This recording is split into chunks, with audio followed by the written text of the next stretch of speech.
Good morning from my side. I'm happy to welcome you on behalf of the ESPON EGTC to this forum. And the aim of this forum is to give you insights into the results of the ESPON Super Project. But before we go to the Super Project, I would like to give you some insights into the ESPON program. The ESPON 2020 Cooperation Program is an EU-funded program that covers all 27 member states, the UK and 4 partner states, and has a budget of 50 million euro. Around 300 stakeholders are actively involved in our projects. In addition, more than 5,000 researchers and policymakers were in contact with ESPON over these past 7 years. Summarized, ESPON is about evidence. We provide data, maps, territorial scenarios and visions, analysis and tools to policymakers and stakeholders at the EU, national, regional and local level. The results are communicated via territorial studies, thematic papers, policy briefs and events such as trainings, webinars and workshops like these.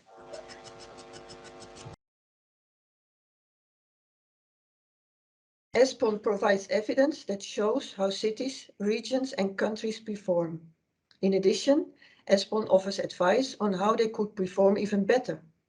The issues addressed exceed administrative borders, and the implementation of ESPON projects reinforce cooperation among larger European areas. This with the overall aim to improve the effectiveness of policies at the EU national and local level. With the example of the Super Project, I will now show a bit how projects can develop during a programming period. The thematic of the Super Project has been requested by the ESPON Monitoring Committee members, after which the ESPON EGTC developed this further into an applied research project. Applied research projects in general focus on key EU priorities as set by the cohesion policy, the territorial agenda and the urban agenda. They have a European approach and they aim to reply to a set of questions that should lead to specific policy recommendations.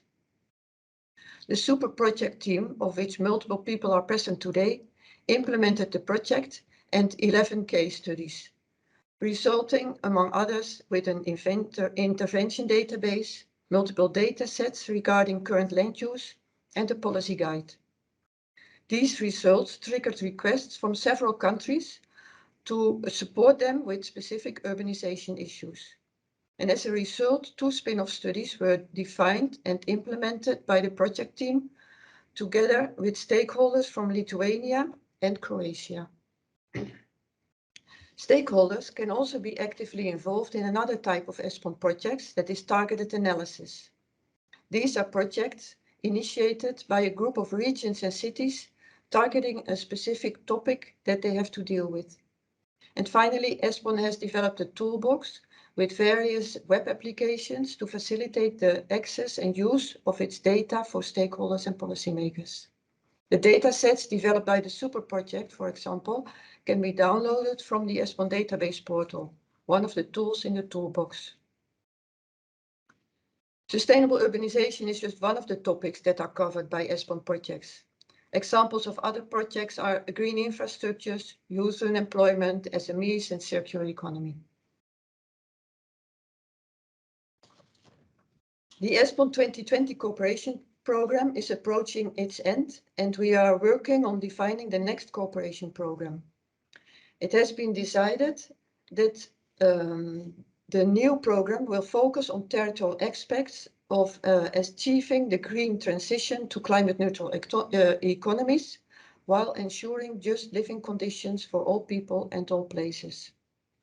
This will be done by 7 thematic action plans that will be developed, and each action plan will contain a diverse set of actions and projects that are linked to the specific thematic of the action plan, such as applied research activities, targeted analysis, tool developments, events, workshops, policy briefs, etc. So that a coherent set of projects and activities is carried out within each of the thematic action plans. Currently, we have 4 thematic action plans defined that are being developed, which are the climate neutral territories, perspectives for all people and places, governance of new geographies, and places resilient to crisis. To further develop these thematic action plans and address the needs of policymakers on these specific themes, we are collecting information and ideas via a consultation process. So please have a look at our consultation webpage and share your ideas and needs on territorial challenges and evidence that could be included and addressed by these thematic action plans. Just send us an email. In this way, you can help us to shape the new ESPON program for you. I hope you enjoy exploring and discussing the results of the super project, and I'm looking forward to your ideas for the new program. Thank you, Marjan. Secondly, I would like to give a word to Mr. Karolis Kinius, and he is the representative of ESPON contact point Lithuania. So please, Karolis, the floor is yours. Good morning, everyone. Thanks, Ingmar. As Ingmar just mentioned, I am a chief specialist in construction and territorial planning policy group in Lithuanian Ministry of Environment, as well as contact point and monitoring committee representative in ESPON.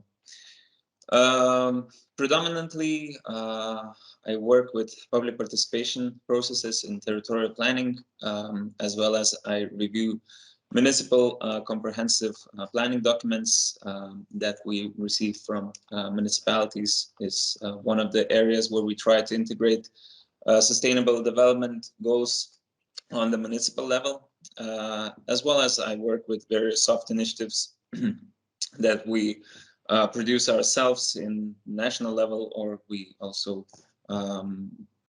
get the impulse from European Commission and others.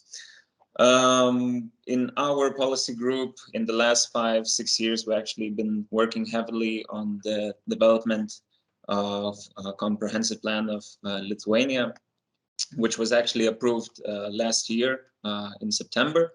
And it was a great achievement for our group, but I think it was also a great achievement for all involved, because the idea behind the development of this plan was that if we actually want to integrate various sustainable development goals and address many territorial planning issues that we are facing, we must create a platform of consultation, participation of all the ministries involved.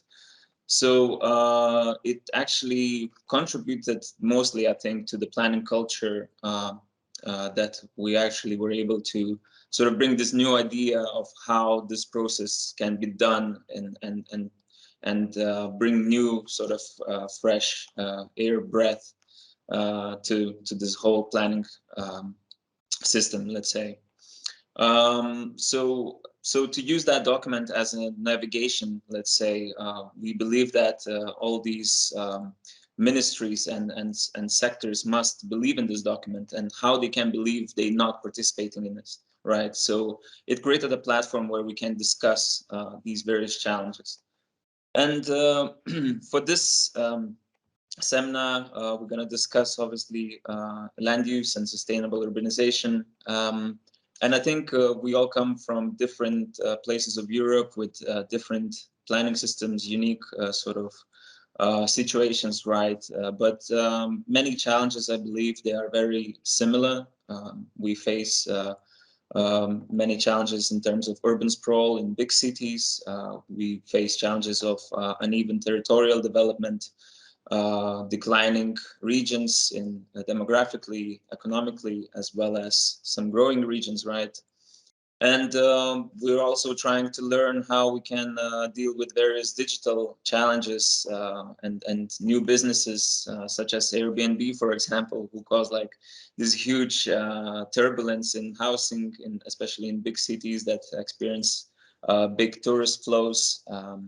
As well as the COVID situation that sort of created this new challenges because like, I don't know, like 5 years ago, I think people thought like in 10 years, everybody's going to live in cities, but like COVID hit and everybody wants to move out of the cities and like live in forest and stuff. So, and that also created a new form of working, right? It wasn't new, obviously, but it kind of created that everybody started working remotely. So what that actually has to do with public offices and office spaces and all these pressures for businesses and municipalities. So I believe that we all can learn something from this seminar today. We are thankful, Espan, that we can contribute to this seminar today, and we're thankful for this platform where we can exchange and learn and try to improve in every sphere of this topic. So thanks a lot, and we're gonna be back in the pitching and discussion section after our short break and after the first part of this event, where we further discuss this new instrument with Anton about the law of municipal infrastructure planning, as well as with Mr. Volker, who's going to discuss also German targets for territorial development. So thanks a lot for everyone who came today, and let's enjoy this process today. Thanks.